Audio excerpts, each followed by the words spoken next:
ছন্দগুলো আমাদের হচ্ছে যে মেইনলি আমাদের একটা ৩ প্রকার। একটা হচ্ছে যে স্বরবৃত্ত ছন্দ। আমার কথাটাকে বুঝছি, স্বরবৃত্ত ছন্দ। স্বরবৃত্ত ছন্দ মানে স্বর মানে ছড়াই ব্যবহৃত হয়, এটা মনে থাকবি। ছড়াই যদি ব্যবহৃত হয় তাহলে সেটা হচ্ছে স্বরবৃত্ত ছন্দ, ঠিক আছে। মাত্রাবৃত্ত ছন্দ এটার অত এরকম নাই। অক্ষর তারপরে একটা ছন্দ আছে যে মাত্রাবৃত্ত ছন্দ, ক্লিয়ার। আর মাত্রাবৃত্ত ছন্দের ওরকম নাই যে ছয় ছয় ছয়, ছয়গুলো থাকলে সেটাকে বলা হয় মাত্রাবৃত্ত ছন্দ, ঠিক আছে। আর অক্ষরবৃত্ত ছন্দ, অক্ষরবৃত্ত ছন্দ, এই অক্ষরবৃত্ত ছন্দকে এই বর্তমানে এখান থেকে একটা নতুন ধরনের ছন্দ তৈরি হয়েছে। একটা হচ্ছে পয়ার বা অমৃতাক্ষর ছন্দ, মানে অমৃতাক্ষর ছন্দ। অমিত্রা অক্ষর, এখানে অক্ষর আছে না, অমৃতাক্ষর অক্ষর আছে। অমিল, অ মানে অন্ত আর মিত্র মানে মিল, অ মানে নাই আর মিল নাই মানে শেষে মিল নাই, অন্ত মিল নাই, মানে এই অক্ষরবৃত্ত ছন্দেরই একটা নতুন রূপ হয়েছে পয়ার বা অমৃতাক্ষর ছন্দ, ক্লিয়ার।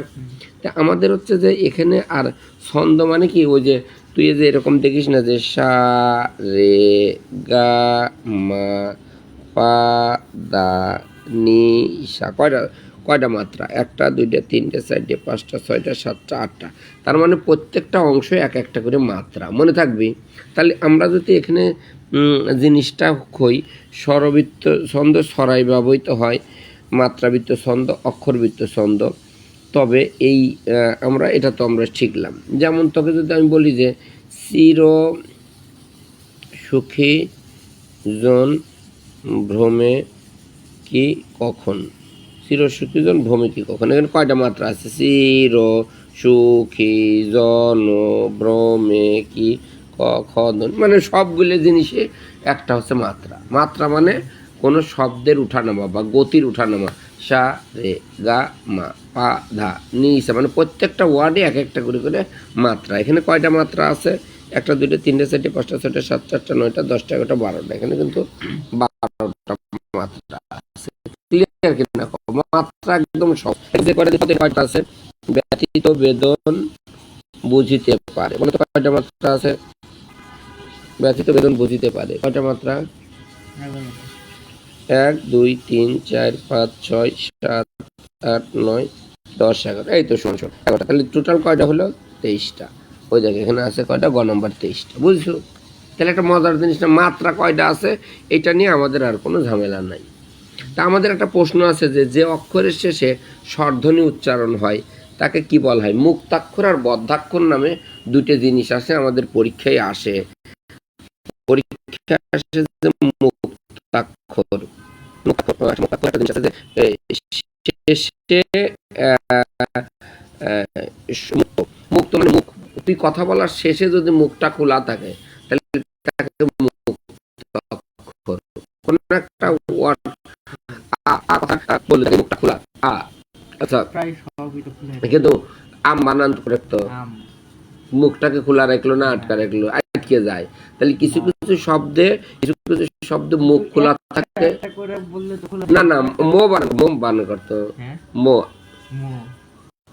মো, মুখটা তো কিন্তু আটকে গেছে, মানে যাই হোক একটা জিনিস শেষে একটা ওয়ার্ড না তো তোর দুইটা, একটা শব্দের শেষে মুখ আটকানো থাকে না খোলা থাকে, সেটা করে থাকে। তাহলে মুক্তাক্ষর মানে শেষে মুখ খোলা থাকলে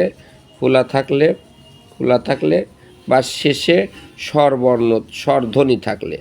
স্বরধ্বনি থাকলে মুক্তাক্ষর কাকে বলা হয়? কোনো জিনিসের শেষে যদি কোনো ওয়ার্ড বা কোনো কিছু শেষে যদি মুখ খোলা থাকে তাহলে তাকে বলা হয় মুক্তাক্ষর। আর বদ্ধাক্ষর মানে শেষে মুখ যদি বন্ধ থাকে তাহলে তাকে বলা হয় বদ্ধাক্ষর, ক্লিয়ার কিনা?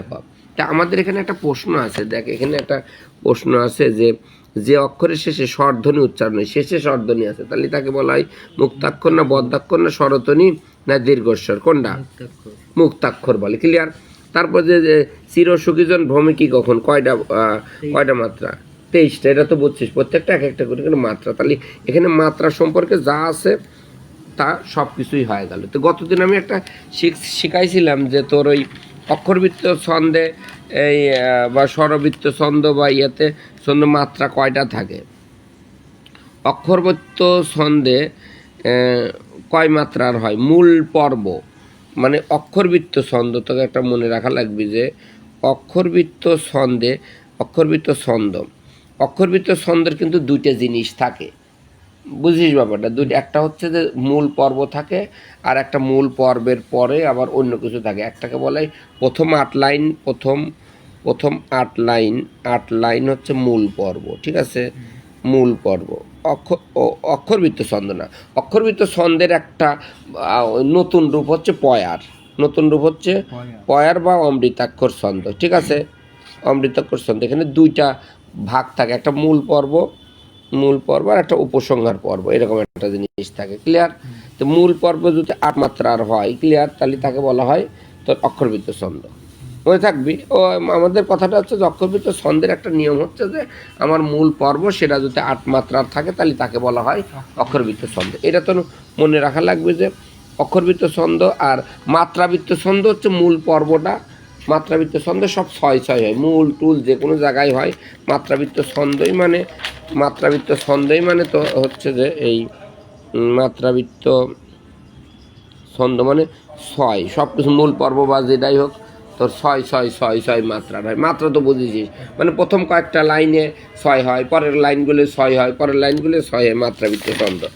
আর এই অক্ষরবৃত্ত ছন্দ গেল মাত্রাবৃত্ত ছন্দ। আর স্বরবৃত্ত ছন্দ কিন্তু ছড়াই ব্যবহৃত হয়। স্বরবৃত্ত ছন্দটা কিসেই ব্যবহার হয়? ছড়াই, যে কোনো ছড়াই হচ্ছে স্বরবৃত্ত ছন্দ ব্যবহার হয়। তা আমাদের এখানে বলছে যে এই যে চিত্রকল্প বলতে কি বোঝো? দেখ এখানে একটা প্রশ্ন আছে যে আমাদের এই নিচের কোনটি মাত্রাবৃত্ত ছন্দে রচিত হয়নি। একটা জিনিস তোর মুখস্থ করা লাগবে, যে মাত্রাবৃত্ত ছন্দ, মাত্রাবৃত্ত ছন্দের জন্য আমাদের কয়েকটা জিনিস মুখস্থ করা লাগবে যে এই রচিত হয়নি। কবর, তারপরে হচ্ছে সোনার তরী, তারপরে হচ্ছে জীবন বন্দনা। তাহলে এই তিনটে যে মাত্রাবৃত্ত ছন্দ, এটা মুখস্থ কর। এটা কোন ছন্দে? মাত্রাবৃত্ত ছন্দে, সেটা মনে রাখা লাগবে। বঙ্গভাষা মুক্ত করা লাগবে। অক্ষরবৃত্তরই আটটা রূপ, অক্ষরবৃত্ত বা পয়ার বা অমৃতাক্ষর একই জিনিস, তাই না? অমৃতাক্ষর, তাহলে বঙ্গভাষাটা কনফার্ম মুখস্থ হবে অক্ষরবৃত্ত। আর যে কোনো ছড়া যদি হয়, যে কোনো ছড়া হলে সেটা হচ্ছে স্বরবৃত্ত। এটা কিন্তু বারবার করে বলতেছি এখানে যেন কোনো ভুল না হয়। তাহলে আমাদের এখানে কিছু জিনিস আছে, দেখ এখানে পরীক্ষায় আসে যে এই আমাদের এই চিত্রকল্প বলতে বোঝায়, চিত্রকল্প বলতে মানে শব্দ বা শব্দগুচ্ছের প্রয়োগে নির্মিত একটা চিত্রাভ্যাস, মানে শব্দ দ্বারা একটা চিত্র তৈরি করছে। তোকে একটা কিছু কথা বললাম যে তুমি মনে করো আকাশটা নীল, মানে শব্দ দ্বারা তুই কল্পনায় চলে গেলু আর কি। কোনো শব্দ দ্বারা তুই মনে করো যে কোনো মানুষের একটা চিত্র আঁকালু, যে এইরকম একটা ঘটনা, সেটাকে বলা হয়, সেই জিনিসগুলোকে বলা হয় চিত্রকল্প। মানে কল্পনায় চিত্র আঁকানো, মানে শব্দ দ্বারা চিত্র আঁকানো, শব্দ দ্বারা কোনো ঘটনাকে বর্ণনা করা, ক্লিয়ার কিনা কর?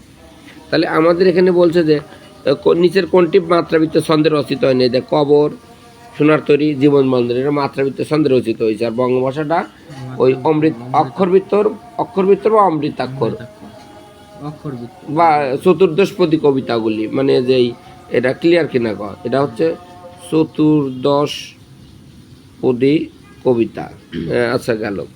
আচ্ছা, নজরুল ইসলামের প্রিয় ছন্দ কি? নজরুল ইসলামের কোনটা প্রিয় ছন্দ হতে পারে? নজরুল ইসলামের হচ্ছে যে এই কি নজরুলের প্রিয় ছন্দ, এটা মাত্রাবৃত্ত। মাত্রাবৃত্ত কেন ইম্পর্টেন্ট? কারণ কাজী নজরুল ইসলাম তো জাতীয় কবি, আর কাজী নজরুল ইসলাম হচ্ছে মাত্রাবৃত্ত ছন্দে আমাদের এই জিনিসগুলো করছে। কবর একটা মনীষ চৌধুরী কবিতা আছে, আবার কবর কাজী নজরুল ইসলামও আছে। ওইখানে কবর হচ্ছে, এই কবর কবিতাটা হচ্ছে যে নজরুলের প্রিয় ছন্দ কোনটা? মাত্রাবৃত্ত। কনসেপ্ট ক্লিয়ার কিনা কর? আর হচ্ছে যে এই জীবন বন্দনা কবিতার কত মাত্রাবৃত্ত ছন্দ? মানেই 6, এটা অটো মুখস্থ। মাত্রাবৃত্ত মানেই ছয়, ছয় ছাড়া আর কোনো কিছু নেই। তো বারবার বলছি যে মাত্রাবৃত্ত ছন্দ আসলেই ছয়ের কথা এখানে তোর চলে আসবে। ক্লিয়ার কিনা কম? তারপরে হচ্ছে যে নিচের কোনটি প্রবাহমান অক্ষরবৃত্ত? অক্ষরবৃত্ত মানে অমৃতাক্ষর বা একটা কিছু হবে, যে কি বাংলাদেশ, কবর। অক্ষরবৃত্ত মানে অমৃতাক্ষর, অমৃতাক্ষর মানে পয়ার, তাই কিনা কয়? তাহলে কোনটা হতে পারে? বাংলাদেশ, সোনার তরী, বাংলাদেশ, বাংলাদেশ, বাংলাদেশ আর মানে বাংলাদেশ, বাংলাদেশ আর বঙ্গভাষা মানে বাংলা, বঙ্গভাষা আর বাংলাদেশ প্রায় কাছাকাছি। ক্লিয়ার? তাহলে এগুলো কিন্তু আমাদের মূলত অক্ষরবৃত্ত চলে যাবে, তাই কিনা কয়? এগুলোতে আমাদের মূলত কোনটাতে চলে যাবে? অক্ষরবৃত্ত। বঙ্গভাষা বা বাংলা এগুলো কোথায় আসবে? অক্ষরবৃত্ততে আমাদের চলে আসবে। ষান্মাসিক মাত্রাবৃত্ত, মাত্রাবৃত্ত কবিতা কোনটা? কবর, সোনার তরী, 18 বছর বছর, জীবন বন্ধন। কবর একটু আগেই তো, মাত্রাবৃত্ত মানেই সোনার তরী, কবর, জীবন বন্দনা, তিনটাই। কিন্তু এই তিনটের মধ্যে এই এটাকে ষান্মাসিক, কবরটাকে বলা হয় ষান্মাসিক মাত্রাবৃত্ত, এটা মুখস্থ করা লাগবে। ক্লিয়ার? এটা করা লাগবে না। বাংলা অক্ষরবৃত্ত ছন্দের নতুন রূপ। অক্ষরবৃত্ত মানে অমৃতাক্ষর। ক্লিয়ার? অক্ষরবৃত্ত মানেই অমৃতাক্ষর। কূপমণ্ডুকের আলংকারিক কি? হচ্ছে যে কূপমণ্ডুক মানে কি?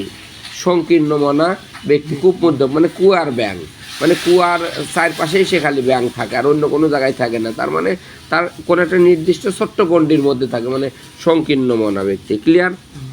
তারপরে পর্যটিকা, এটা কি সাহিত্যের, এটা কি বলা হয়? এটা কোন শব্দ? সংস্কৃত শব্দ, এটা মুখস্থ করব। ঠিক আছে? ঠিকভাবে উপমা ব্যবহার না করলে বাক্য কি হারায়? যোগ্যতা হারায়। এটা তো জানিসই। আমার হৃদয় মন্দিরে আশার বীজ যুক্ত হলে, এটা তো উপমাটা ঠিক দেওয়া হয় নাই, মানে হৃদয় খ্যাত দেওয়া লাগবে। হৃদয়টাকে ক্ষেতের সাথে তুলনা করে আশার বীজ বপন করা লাগবে, শেখাইছি না? তাহলে উপমা ঠিক মতো না করলে সেটা কি হারায়? যোগ্যতা হারায়। বাক্যে গদ্য ছন্দ প্রচলন করেন কে? গদ্য ছন্দ রবীন্দ্রনাথ ঠাকুর। গদ্য ছন্দ আর অমৃতাক্ষর ছন্দ প্রবর্তন করেন মাইকেল মধুসূদন দত্ত। ঠিক আছে? আর গদ্য ছন্দ প্রবর্তন করেন কে? রবীন্দ্রনাথ ঠাকুর। বাংলা কবিতা অমৃতাক্ষর ছন্দের প্রবর্তন করে কে? মাইকেল মধুসূদন দত্ত। অমৃতাক্ষর ছন্দের কবিতা, অমৃতাক্ষর মানে ওই বঙ্গভাষা বা বাংলাদেশ, এখানে কোনটা আছে? এই বঙ্গভাষা। ক্লিয়ার? ক্লিয়ার? অমৃতাক্ষর হবে কি? বঙ্গভাষা বা বাংলাদেশ। কাজী নজরুল ইসলামের জীবন বন্দনা, কাজী নজরুল ইসলাম মানে মাত্রাবৃত্ত, মনে থাকবে? এই যে মাত্রাবৃত্ত ছন্দ, তাহলে একসাথে কিন্তু মেলা প্রশ্নের উত্তর হয়ে যাচ্ছে। কাজী নজরুল ইসলামের, এটা তুই না পড়লে তো আমার কথাগুলো মনে থাকবে না, আর এই কথাগুলো ভিডিও করা হচ্ছে, এইগুলো দেখে তুই পরে মনে রাখতে পারবো। আছে বাংলা কবিতা কোন ছন্দকে স্বরার ছন্দ বলা হয়? কি? স্বরবৃত্ত। এই যে স্বরবৃত্ত। বাংলা ভাষায় ছন্দ কয় প্রকার? কয় প্রকার? 3 প্রকার। ঠিক আছে? কোনটি সঙ্গীতের ক্ষেত্রে ব্যবহৃত হয় না? এটা কি? এই যে বাঁশি ব্যবহার হয়, পিয়ানো, আর্কিডেন, এটা ব্যবহার হয় না। বুঝছিস ব্যাপারটা? গানের ক্ষেত্রে এটা ব্যবহার হয় না। পঞ্চাঙ্ক কথাটা কোন ক্ষেত্রে ব্যবহার করা হয়? নাটক। পদাঙ্ক বা পঞ্চাঙ্ক, অঙ্ক মানে 5টা অঙ্ক, প্রথম অঙ্ক, দ্বিতীয় অঙ্ক, তৃতীয় অঙ্ক, পঞ্চাঙ্ক মানে 5টা অঙ্ক। সেটা কোন ক্ষেত্রে? নাটকের ক্ষেত্রে। তুই দেখিস না যে সিরাজদৌল্লা নাটকে প্রথম অঙ্ক, দ্বিতীয় অঙ্ক, এরকম পঞ্চাঙ্ক মানে এটা কোথায়? নাটকের ক্ষেত্রে ব্যবহার করা হয়। অমৃতাক্ষর ছন্দ মানেই সেটা হবে পয়ার, তাই কিনা? কোনটি অপেক্ষাকৃত আধুনিক ছন্দ? আধুনিক ছন্দ অবশ্যই অমৃতাক্ষর, অমৃতাক্ষর, তাই না? আধুনিক ছন্দ তো মাইকেল মধুসূদন দত্তই দিছে, অমৃতাক্ষর। পূর্ণিমায় যেন চাঁদ যেন ঝলটান রয়েছে, এটা কি? সমারক্ত, রূপক, উৎক্ষেপ বা প্রতীক, মানে ঠিক রূপক মানে খুব সুন্দর জিনিস হয়ে যায়, আর উৎক্ষেপা মানে রূপকের থেকে মানে ওই উপমা দিতে যায় একটু কষ্টমষ্ট হয়ে গেছে, সেগুলোকে বলে উৎক্ষেপা। মানে ঠিক মতো দিতে পারে না, কাছাকাছি গেছে, যে পূর্ণিমার চাঁদ যেন ঝলসানো, উপমা দিয়েছে কিন্তু খাপসারা হয়েছে, সেগুলোকে বলে উৎক্ষেপা। বুঝছিস ব্যাপারটা? আর এই মধুসূদন কোন ছন্দকে ভেঙে নতুন ছন্দ প্রবর্তন করেন? এই যে পয়ার। বাংলা সাহিত্যে বেশিরভাগ ছড়া কোন ছন্দে লিখিত? স্বরবৃত্ত ছন্দে। সোনার তরী কবিতাটি কোন ছন্দে? নিশ্চয়ই মাত্রাবৃত্তে। আমরা তো কইছি যে বাংলাদেশ কবিতাটা অবশ্যই অক্ষরবৃত্ত বা অমৃতাক্ষর, তাই কিনা? এটা অক্ষরবৃত্ত। বৃষ্টি পরে টাপুর টুপুর, এটা কবিতা। ছন্দ কোনটা হবে আর কি? স্বরবৃত্ত। কিন্তু নিচের কোনটি সাদৃশ্যমূলক অলঙ্কার? সাদৃশ্যমূলক অলঙ্কার হচ্ছে যে এখানে উপমা মানে অলঙ্কার, মানে অলঙ্কার কয়েকটা জিনিস আছে, উপমা, রূপক, উৎক্ষেপী, অতিসাগর, সন্দেহ, ভ্রান্তি, মানে এগুলোকে বলা হয় সব অলঙ্কার। তাহলে এগুলোকে বলে মানে কোনো একটা উপমা দিয়ে কোনো বাক্যটাকে আরো সুন্দর করে আর কি। ঠিক আছে? একটি উপমেয় একাধিক উপমান থাকলে তাকে বলা হয় কি রূপক। রূপ না না না তাকে বলা হয় মলোপমা। মালোপমা উপমা, লাস্টে আছে কি উপমা, আর মেল মানে অনেক, এরকম ভাবে। তাহলে অনেকগুলো একের অধিক থাকলে তাকে বলে মাল উপমা, মালোপমা মানে অনেকগুলো উপমা। মেলা বলে না, মেলা জিনিস মানে অনেক জিনিস, আর এখানে উপমা, অনেক উপমা। তাহলে একটা জায়গায় অনেক উপমা থাকলে মেলোপমা বলে। যে উপমানে উপমায় সাধারণ ধর্ম তুলনাবোধক শব্দ উপস্থিত থাকে তাকে এক কথায় কি বলা হয়? না, পূর্ণোপমা। পূর্ণ উপমা মানে সব একসাথে উপমান উপমেয় সবকিছুই থাকে, এটাকে বলা হয় উপমা। ঠিক আছে, তাহলে নিচের কোন সমপার্বিক ছন্দ, নিচের কোনটি সমপার্বিক ছন্দ? এটা কয় নম্বর? অক্ষরবৃত্ত। মানে একই রকমের পর্ব, অষ্টক শতক মানে পর্বগুলি সব একই রকমের আছে, এরকম একটা জিনিস এটা মুখস্থ করা লাগবে যে অক্ষরবৃত্ত। তাল কি? তাল মানে যে এই সময়ের যে তাল, সা রে, একটা সেকেন্ডের পর আরেকটা সেকেন্ড, সময়ের উঠানামাকে বলা হয় তাল, গতির উঠানামাকে বলা হয় তাল। না, সময়ের উঠানামাকে বলা হয় তাল, আর গতিরটাকে বলা হয় মাত্রা। সাহিত্য অলঙ্কার প্রধানত কয় প্রকার? অলঙ্কার কয়, এখানে কয় প্রকার আছে? দুই প্রকার।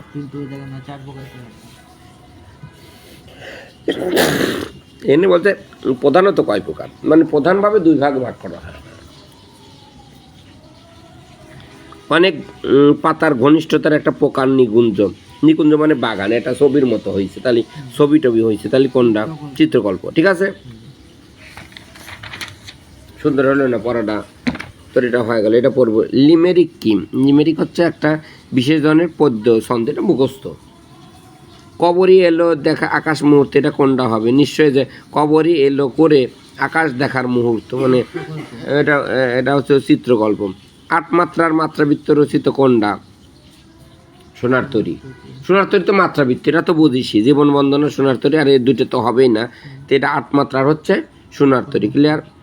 গগনে গরজে, গগনে গরজে মেঘ কোন বরস। আচ্ছা যাক, নবান্ন কবিতাটি কোন ছন্দে রচিত? নবান্ন মাত্রাবৃত্ত, মুখস্থ করা লাগবে কিন্তু এগুলা। নবান্ন কবিতাটা কোন ছন্দে? মাত্রাবৃত্তে। উপমার ঠিক প্রয়োগ হয়েছে যে আমার হৃদয় খেতে আশার বীজ উক্ত হলে, এটার উপমার সঠিক প্রয়োগ, মানে হৃদয়টাকে ক্ষেতের সাথে তুলনা করছে। আর এই যে হৃদয়টা মন্দির না, বীজ যদি উক্ত হয় তাহলে আকাশে বীজ হয় না, খেতে হয়, সমুদ্রেও হয় না, মন্দির হয় না, তাহলে উত্তর হবে আমার হৃদয় খেতে আশার বীজ উক্ত হলে। নিচের কোনটি অভেদ বা উপমা সম্বন্ধ? শোকের ঝড়। এই শোকের ঝড় একই জিনিস, মানে শোক আর ঝড় একই জিনিস, কষ্ট দুঃখ এরকম ব্যাপারটা। গরুর গাড়ি, এটা দুইটা ভিন্ন জিনিস, কিন্তু শোক আর ঝড় একই রকমের জিনিস। সবকটা জানালা খুলে দাও না, নাটা কিন্তু একটা উপমা। ঘ নম্বর মানে অলঙ্কার সূচক না, না এর ব্যবহার করছে কি, এটা অলঙ্কার বলছে সবকটা জানালা খুলে দাও, কিন্তু না দিয়ে আমরা একটা সুন্দর একটা জিনিসগুলো এই বাক্যটাকে আরো শ্রুতিমধুর করছি, সবকটা জানালা খুলে দাও না। ক্লিয়ার? তে আমাদের সাম্যবাদী এই পৃথিবীতে এক স্থান আছে ফেব্রুয়ারি 1900।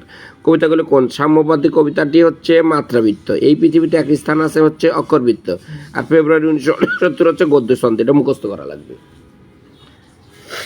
এটা বোঝাবুঝির কিছু নেই, এটা বই থেকে হুবহু আইছে, এটা মুখস্থ করা লাগবে। তারপরে স্বরান্ত অক্ষরকে কি বলা হয়? মানে শেষে যদি স্বরবর্ণ থাকে, স্বরান্ত মানে অন্তে স্বরবর্ণ থাকে, শেষে যদি স্বরবর্ণ থাকে তাহলে তাকে বলা হয় মুক্তাক্ষর। কই যে এই যে মুক্তাক্ষর, এই যে বাংলা ছন্দ প্রধানত 3 প্রকার, তাই না? তাই দেওয়া আছে না, ছন্দ প্রধানত 3 প্রকার। রবীন্দ্রনাথের সোনার তরী নিশ্চয়ই মাত্রাবৃত্ত। মাত্রাবৃত্ত, যে মাত্রাবৃত্ত কই? মাত্রাবৃত্ত। অমৃতাক্ষের ছন্দে মানে কি? অন্ত মিল নেই, মানে শেষে কোনো মিল নাই। ঠিক আছে, অন্তমিল, অ মানে অমিল, মিল মিত্র মানে মিল, অমিল মানে শেষে অমিল থাকে, মানে মিল নাই। সনেটের 2টি অংশ, অষ্টক এবং শতক। সনেটের কয়টা অংশ? 2টি অংশ। বিশ্বাসের পাথরের জন্য খোদাই সেচক, এই বাক্যে কোন ধরনের অলঙ্কার? এটা হচ্ছে উৎক্ষেপা, মানে বিশ্বাসের পাথরের যে খোদাই সেচক, মানে এটা ঠিক মতো মিলাতে পারে নাই, বুঝছিস ব্যাপারটা? উপমা দিছে কিন্তু ভালো হয় নাই, সেটা হচ্ছে উৎক্ষেপা। ক্লিয়ার? তারপরে আমাদের হচ্ছে যে অক্ষরের মানদণ্ডকে কি বলা হয়? এটা কি? মাত্রাই তো বলা হয় অক্ষরের, ওই যে প্রত্যেকটা অক্ষর আমি এইরকম মাত্রা। চর্যাপদ কোন ছন্দে রচিত? মাত্রা সব রবীন্দ্রনাথ কাজী নজরুল ইসলাম সবগুলি মাত্রাবৃত্ত, চর্যাপদ মাত্রাবৃত্ত। অমৃতাক্ষর ছন্দের মানে কি পয়ার, তাই না? পাখি নীরের মতো চোখ তুলে নাটের বনলতা সেন, এখানে কি আছে? অর্থ অলঙ্কার, মানে এটা অলঙ্কার, কিন্তু এটা একটা অলঙ্কার কথা না। আচ্ছা, মানে স্তুতি মানে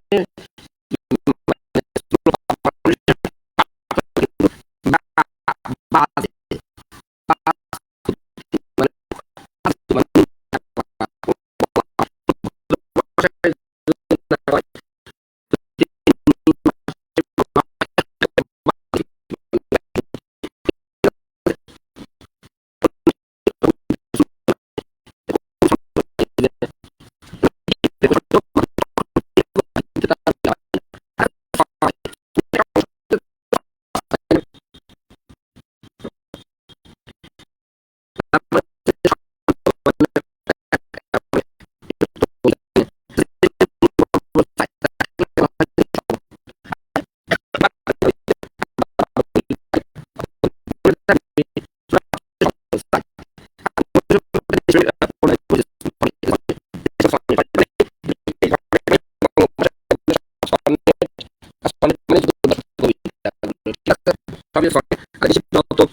জলধারা ওরা উচ্চতা একটি কোন ভাষিক অলঙ্কার, এটা হচ্ছে অপভূতি।